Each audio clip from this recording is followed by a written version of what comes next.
Hello my dear student, welcome back to your channel natural fact. और मेरे बच्चों, आज की क्लास में हम कवर करेंगे how to balance a chemical reaction. किसी भी केमिकल रिएक्शन को, ठीक है, कैसे balancing is the very important part of any chemical reaction. Why it is important? Due to law of conservation of masses. Have you learn the law of conservation of mass? पढ़ा आपने? Yes, class 9th में पढ़ा होगा आप लोगों ने। Law of conservation of मास क्या कहता है? मास can be neither be create nor be destroyed in a chemical reaction.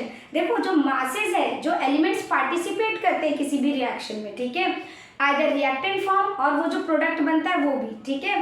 तो जो एलिमेंट्स होते हैं, the masses of element can not be created और destroyed in a chemical reaction. It means masses of the elements are equal, both reactants as well as the product। reactant और product का क्या होना चाहिए? masses same होना चाहिए ना। तो लॉ ऑफ masses क्या कहता है बेटा?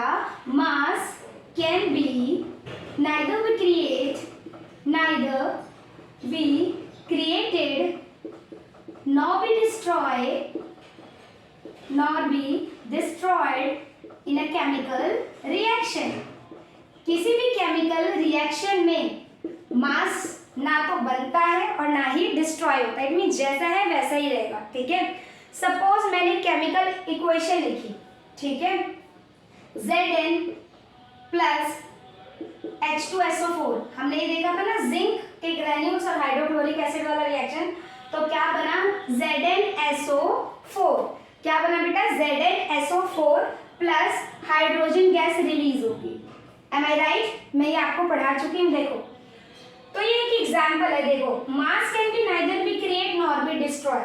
तो सबसे पहले इस फॉर्मूले के अकॉर्डिंग हमें हर एलिमेंट का, यानी हर एलिमेंट के एटम का मास इक्वल रखना, आइदर ऑन रिएक्टेंट साइड और ऑन प्रोडक्ट साइड, ठीक है। चाहे वो रिएक्टेंट साइड हो चाहे वो प्रोडक्ट साइड हो। जो लेफ्ट हैंड साइड में होते हैं वो आपके क्या होते हैं? रिएक्टेंट। जो राइट हैंड साइड में वो क्या होते हैं बेटा? प्रोडक्ट, जो बनता है, ठीक है। तो जो एलिमेंट्स के एटम हैं वो सेम होने चाहिए, यानी number of atoms in both side. देखो बेटा, नंबर ऑफ एटम चाहे वो रिएक्टेंट साइड हो चाहे वो प्रोडक्ट साइड हो, सेम होना चाहिए, ठीक है। तो number of atoms of element either on reactant side और on product side both are equal. देखो, जैसे जिंक है, जिंक का यहाँ क्या है बेटा? एटम 1 है, ठीक है। यहाँ भी जिंक कितना है? 1, ठीक है। यहाँ हाइड्रोजन कितना है? 2। यहाँ भी कितना है बेटा? 2। यहाँ कितना है? सल्फर कितना है? 1। ऑक्सीजन कितना है? 4। यहाँ भी सल्फर कितना है? 1। ऑक्सीजन कितना है? 4। तो देखो, zinc 1 reactant side, zinc 1 product side, hydrogen 2 reactant side, hydrogen 2 product side, sulphur 1 reactant side, sulphur 1 product side, oxygen 4 atoms और यहाँ भी 4 atom. It means the atom of the elements is same on both side. It means the atom of the reactant and atom of the product both are same। ये क्या होने चाहिए बेटा? Same होने चाहिए, ठीक है। यानी जो भी एलिमेंट पार्टिसिपेट कर रहे हैं उनके एटम्स क्या होने चाहिए? अलग अलग नहीं होने चाहिए, उनको सेम होना चाहिए। इसलिए बैलेंसिंग इज वेरी इंपॉर्टेंट। तो चलो बैलेंसिंग सीखते हैं। ये तो ऑलरेडी बैलेंस है, देखो इसमें सारे बैलेंस है ना, इसे हमें बैलेंस करने की जरूरत नहीं है। तो this is a balanced chemical equation. अब हम कुछ ऐसे एग्जांपल लेंगे जिसमें हमें बैलेंसिंग करनी पड़े, ठीक है। तो now let's do it. Okay बच्चों, के देखो, the number of atom of a element, number of atom of element will be same before or after a chemical reaction। ये law of conservation of mass है कि the number of atom of element before और after the chemical reaction are same. It means क्या है? जो element reactant side है उनके atom और जो प्रोडक्ट है आपका, ठीक है, जो एलिमेंट जो प्रोडक्ट है उनके एलिमेंट्स के एटम क्या होने चाहिए? सेम होने चाहिए। किसी भी केमिकल इक्वेशन में उसमें कोई भी चेंजेस नहीं होनी चाहिए, ठीक है। तो अभी हम एक और बैलेंसिंग सीखेंगे कि कैसे, एक एग्जांपल के थ्रू हम बैलेंसिंग सीखेंगे स्टेप वाइज स्टेप। आप ये ट्रायल मेथड से भी ट्रायल एंड एरर मेथड से भी इसको इजीली कर सकते हो। और जब आप एक बार करना सीख जाओगे ना, तो आप विद इन अ सेकेंड आप इसको कर सकते हो बैलेंसिंग को। बैलेंसिंग इज वेरी इजी, ठीक है। तो लेट्स गेट स्टार्ट।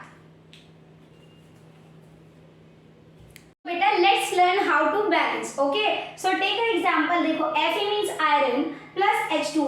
Fe जब वाटर के साथ रिएक्ट करता है तो क्या फॉर्म करता है? Fe3O4 प्लस H2, यानी हाइड्रोजन गैस रिलीज होती है. ठीक है, देखो आपको पता है जो आपके लेफ्ट हैंड साइड है वो क्या है? आपके रिएक्टेंट.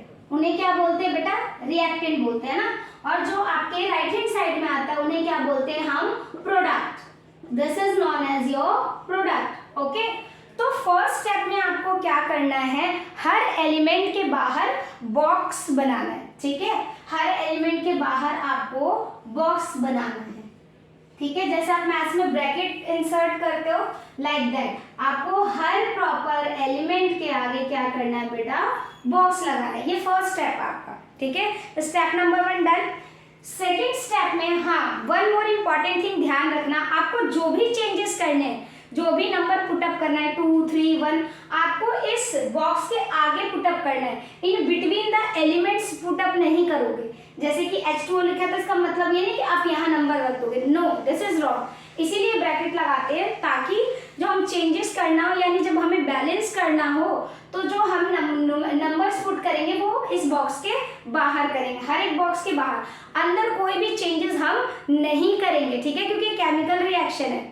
ये फिक्स्ड रेशियो में क्या करते हैं? ये रिएक्ट करके केमिकल इक्वेशन फॉर्म होती है. इसलिए हमें बॉक्स के बाहर लिखना है इसके बैलेंस करने के लिए. ओके, सबसे पहले देखो, अगर आप ट्रायल एंड एरर मेथड से करना चाहते हो इजीली है. ठीक है, लेकिन मैं आपको स्टेप वाइज सिखाती हूँ. जो एनसीईआरटी में आपके लिए रखे हैं, आप खुद सीख जाओगे. देखो पहले बॉक्स लगा दिया.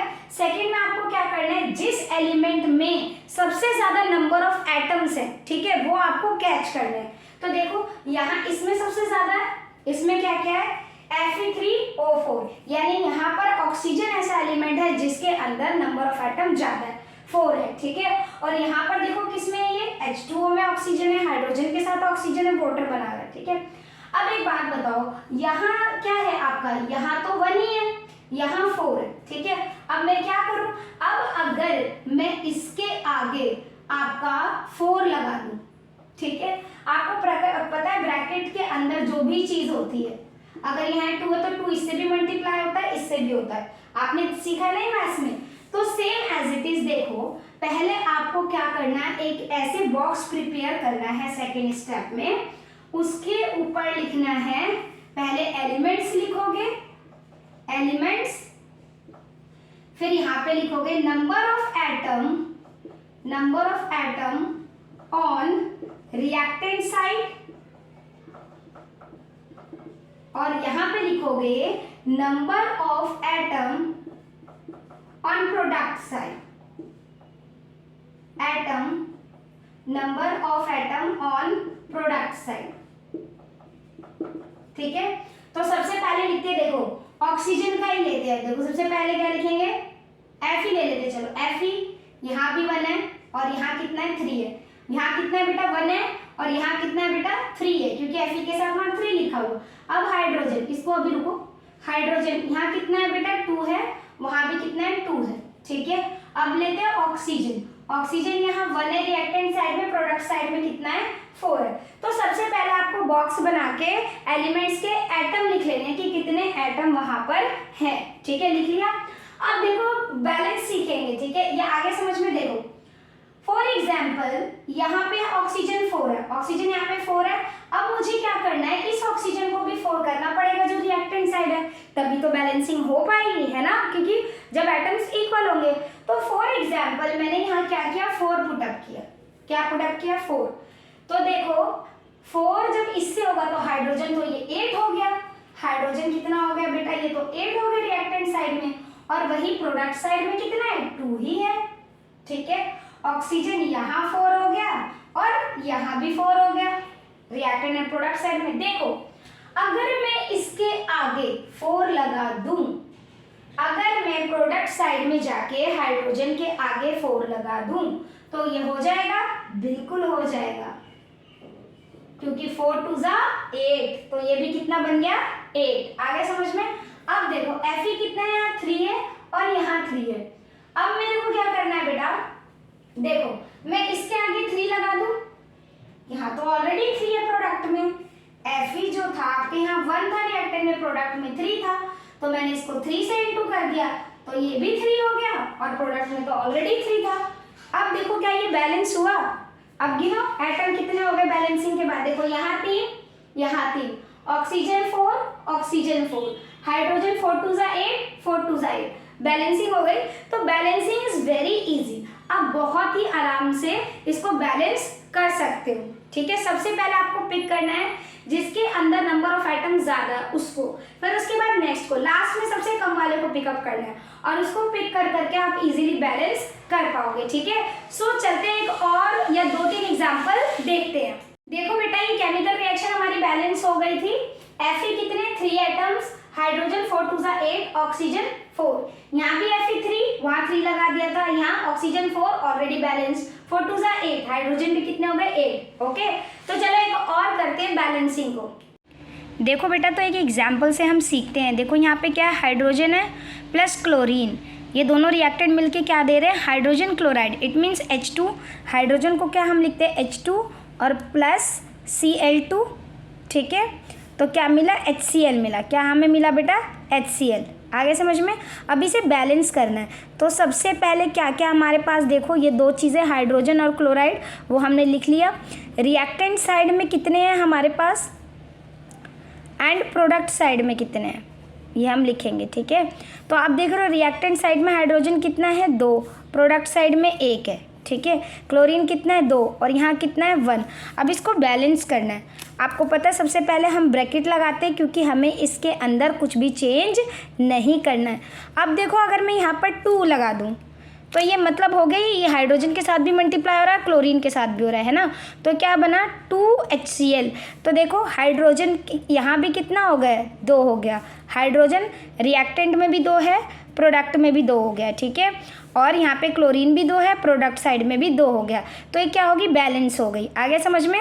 तो बेटा जो हमें इक्वेशन फॉर्म में मिलता है उसको हम बोलते हैं स्केलेटन रिएक्शन। देखो बेटा, ये आपको रिएक्शन एक दी हुई है, sodium plus water, it will give you sodium hydro oxide and hydrogen gas साथ साथ रिलीज हो रही है। तो सबसे पहले बैलेंसिंग के लिए इनके सिंबल लिख लेंगे। सोडियम के लिए Na, वाटर के लिए हम लिखेंगे H2O, it will give you sodium hydro oxide यानी NaOH जिसे कहते हैं, प्लस हाइड्रोजन गैस भी हमें मिल रही है यानी H2 भी हमें मिल रहा है। ये देखो स्केलेटन है यानी ये बैलेंस नहीं है क्योंकि सोडियम 1 है, यहाँ 1 है, यहाँ ऑक्सीजन 1 है, यहाँ भी 1 है, लेकिन हाइड्रोजन यहाँ 2 है, यहाँ 2 और 1 3, हाइड्रोजन 3 हो गया। ठीक है, तो इसको बैलेंस करेंगे। देखो सबसे पहले मैं बैलेंस करती हूँ हाइड्रोजन को। अगर मैं इसके आगे, पहले आपको बॉक्स बनाना है, भूलना नहीं है। ठीक है, सबसे पहले बॉक्स बनाना है।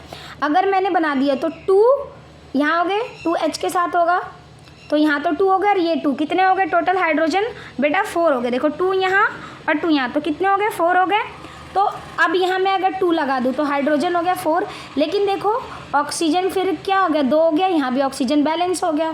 अब आपको सिर्फ किसको बैलेंस करना है, Na को, तो आप Na के आगे 2 लगा दोगे। अब काउंट करो, सोडियम 2, यहाँ भी 2, हाइड्रोजन 4 और ये 2 और 2, 4 इधर भी, ऑक्सीजन 2 और इधर भी 2, हो गया ये बैलेंस। ठीक है, आई होप आपको वीडियो समझ आई हो।